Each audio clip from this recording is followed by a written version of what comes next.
This is a good example of what not to do in the landscape. You can see here there's a pretty vast expanse of a bed area in a front yard, but it's in a more of a natural setting. So here in southeastern PA we have a pretty decent problem with deer coming to browse on the plants.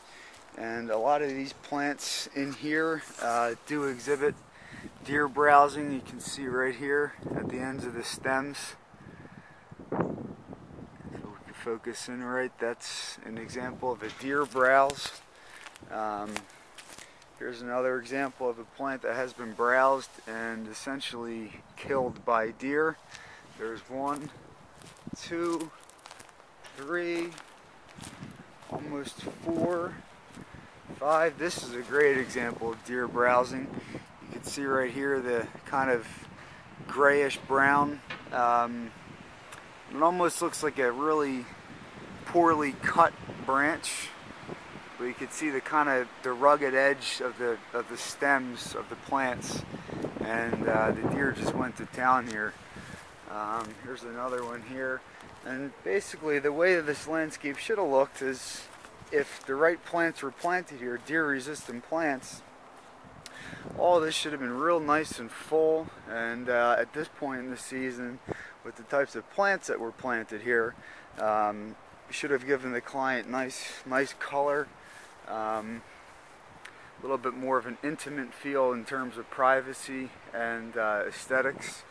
But the types of plants that were selected here just aren't the right plants to use. The other good example here of what not to do is to always take a soil test.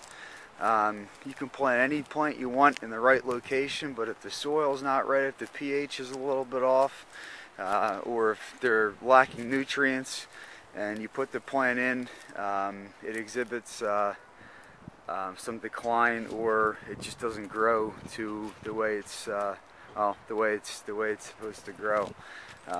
So what we are going to do here at Orser Landscaping is take an inventory of what types of plants that the deer have browsed on, and also take soil samples of different areas on the property, in the beds and in the turf.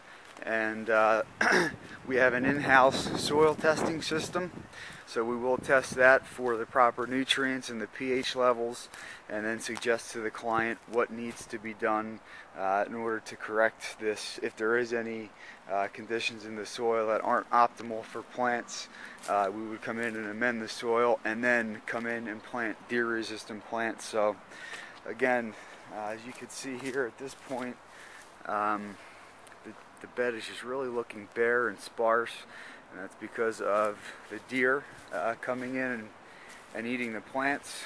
And as well, there might be some soil conditions here that really aren't ideal for the types of plants to be put in here. The other issue is that these big mature looking trees a lot of times suck up the nutrients that these smaller plants need to grow and thrive. So again, proper plant selection.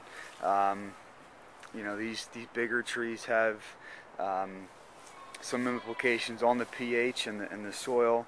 So again, we would come in here based on the soil results and amend the soil to where they need be to get these plants growing. And what we're going to do is just come in and, I mean, all these plants have to get ripped out. You can see here another one, just a great example of a deer browsing on the plant, and this is what it looks like when the deer browses on a plant right here. So if you have any concerns and issues about deer browsing on your plants, or if you think your plants haven't browsed, give Orser Landscaping a call, and we'll gladly come out to assess your plants